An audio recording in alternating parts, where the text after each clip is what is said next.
Welcome back to the Sawtooth Tactical YouTube channel and episode 2 of the Mark 18 build series. So real quick, I want to explain why I do these build series.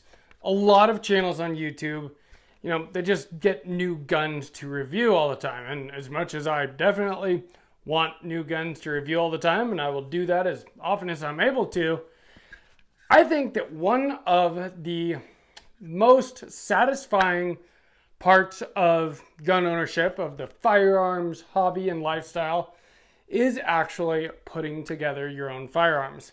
It's something that I have really kind of fallen in love with. I think it's at least as much fun as shooting them is actually building them. And so that's why I like to do these builds, is I want to motivate and inspire you guys to build your own. So my last build, the Dream Rifle build series, this is my favorite rifle now. And it's because I picked exactly every part that I wanted to build exactly the rifle that I wanted. And I wouldn't have been able to buy this rifle. Now I could have bought a nice high-end rifle and changed out parts and upgraded things to make it into something similar. But you could do that, or you can just do it yourself. And that's one of the great things about firearms, is that you can do it yourself. So with that out of the way, here we are with episode 2 of the Mark 18. If you're interested in that, make sure you're subscribed, and let's begin. So last week was episode 1, and literally all I had was the Daniel Defense stripped Mark 18 upper. Now, what they call a stripped upper is not really what I call a stripped upper. All of my other builds have started from a actual stripped lower and a stripped upper receiver. Well, their stripped upper is the upper receiver with, your forward assist and your ejection port cover already installed, as well as the 10.3 inch cold hammer forged barrel with a pinned gas block, and the iconic, the Riz 2 quad rail handguard with these, picatinny rail covers. That's their stripped upper, because the complete upper comes with a bolt carrier group and a charging handle, which the stripped upper does not. And that's what I wanted, because I wanted to pick my own charging handle, bolt carrier group, muzzle device, everything, because I'm going to do this build very similar to like a Block 2 CQBR, but at the same time, like I said last week, it's going to have some Sawtooth Tactical flair. Some of the things that I've found through building my own guns, some of the things that I just already know that I like. And so we're going to get into that a little bit today. But first, I just want to talk about some of the things that we added. I've ordered a lot of parts in the last week and a half, and some of them have come in faster than others. But the first thing that showed up is this muzzle device. Now this is a 3-prong flash hider, but specifically Silencer Co. ASR compatible. And the reason for that is so that I can run my Otter Creek Labs Polonium K on here, because that was very important to me.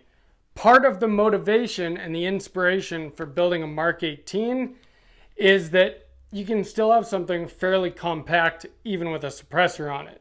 10.3 inch barrel is about as short as I think is realistic to go with 5.56 if you want any kind of decent ballistics.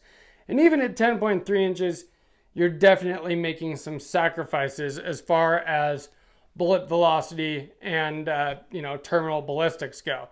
But a Mark 18, a 10.3 inch barrel, is a CQBR, close quarters battle rifle. It is not made for shooting 600 yards, and I'm okay with that. I have other guns to shoot farther distances. This is a close distance gun, and for close distance, I want it to be easy to maneuver and relatively short, even with a suppressor on it, because now that I've got suppressors for 300 blackout, 9mm, and 5.56, I don't really see the point in shooting unsuppressed anymore. I'd like to thank Aura, which is the sponsor of this video. Firearms can protect you and your family and your household from a lot of threats and provide you with a certain amount of security, Well, Aura can provide you with security from the things that you don't see and protect you from those threats. I've been using it for a few months now. When I first got it, I Googled my name and there was a lot of stuff that came up. And then I signed up with Aura and I watched as they took each and every one of those things off of the internet so that my information wasn't out there anymore. They do a lot of things, including identity and credit monitoring, password manager, antivirus protection. They have a VPN, home title monitoring, and then the big one is data broker removal. As you guys probably already know, scammers are a huge part of life now, which really sucks. But the way that they get your information is from data brokers. And Aura goes out there and they find those data brokers that have your information and they submit opt-out requests on your behalf, removing your information off the internet so that scammers don't have access to you anymore. The big thing that it's helped me with is I don't get spam calls anymore, and I've noticed that over these last few months that I've been using it. I just have stopped getting spam calls. If you want to support this channel, Sawtooth Tactical, the best way to do that is to sign up for Aura. You get 2 weeks free if you use my link, which is aura.com/sawtooth-tactical. And then it's only $12 a month for all of those things that I listed earlier. I really appreciate what Aura has done for the channel. And I appreciate that they sponsor firearms related channels. It says a lot to me about who they are. I value my privacy and I also value yours. As much as the clone correct muzzle device to use on a Mark 18 is a Surefire muzzle device, and to run a Surefire SOCOM RC2, 5.56 suppressor, I don't have an RC2. I've got a Polonium K. And so we're running a ASR flash hider, and I went with a 3-prong, similar to what I did on my 14.5 inch, although this one's a little bit shorter. The 14.5, I had to get it to 16 inches pinned and welded to not have to make it a 2-stamp gun, so that I don't have to SBR it and pay an additional $200 tax stamp, which I will have to do with this Mark 18. So because I'm going to be paying the tax stamp anyway, I didn't really care about the length on this. And one thing that you'll see, I don't know if you guys can hear that, you do get a little bit of ring with these 3-prong flash hiders. This one you don't, because they're actually at different lengths, which eliminates that ring. It's just a solid, like a thud. So you're just something to know about 3-prong flash hiders and 4 prongs. Sometimes they're gonna make that ring, but if you're using it correctly and you have a suppressor, because literally this flash hider is just a suppressor mount for me. But if I ever do run it unsuppressed, having a flash hider on a 10.3 inch barrel is probably makes more sense than having a muzzle brake. Of course, muzzle brake, nice, helps to, control recoil, muzzle rise, which you're gonna have more recoil with a 10.3 inch 5.56 than you are with a 14.5 inch. But you're also gonna have much more muzzle flash because of the amount of unburnt powder. 5.56 gets full powder burn in like a 20 inch barrel. So when you cut that in half, you get a lot of muzzle flash. So flash hider makes sense. Suppressor makes even more sense. So last week we had installed already these backup iron sights. These are the SIG all steel backup iron sights. I think they're good. I think we will be running them on this build, at least for now. But I want to talk about the couple other things that we've added this week, the things that have actually come in yet. One is the Radian Raptor charging handle in flat dark earth. I now have Radian Raptor charging handles on all of my ARs. So I've got a lot of Radian Raptors, and the reason for that is because they're my favorite. They feel comfortable, they're ergonomic, they're easy to get a hold of, they're ambidextrous, and they look good. All of those things matter to me, and so we went with a Radian Raptor, just like we have on every single other one of my builds. This one's in OD green, this one's in flat dark earth, and you're gonna see that as a theme. So with this rifle, black receivers And I went with OD green for just about everything else. This one, we're gonna go with flat dark earth or coyote brown for everything else. And I think it's gonna look sweet. And speaking of that flat dark earth, I was hoping that the optic would have come in before I had to film this video. It did not. It should be coming in tomorrow, but I did get the Unity riser for it, the Unity F.A.S.T riser. And this is the, not the absolute co-witness riser that I got on this one. This is a taller riser for a shorter optic, basically, for an absolute co-witness height optic. This is the XPS series from EOTech. On this rifle, we will be running the EXPS series, which sits up a little higher at a lower third co-witness. And that, if just so you're aware, lower third means that your iron sights at a regular height will sit within the lower third of the window if the optic was mounted on the top rail of the gun, not on a riser. We might barely see these irons in the optic, if at all. But the other good thing about the EXPS model is that it is quick detach. So if my optic ever did go down, I could pull it off quickly and easily, and I still have a sighting system here. The other thing, and part of the reason that I'm putting it on the riser, because lower third co-witness is a pretty comfortable height for an optic already anyway. Why am I making it even higher? Well, part of the reason is this. So on this gun, I've got the Unity flip to center mount. So this puts it at a 2.26 inch optical center height, which is relatively high, but I've found that to be very comfortable and I like this optic height.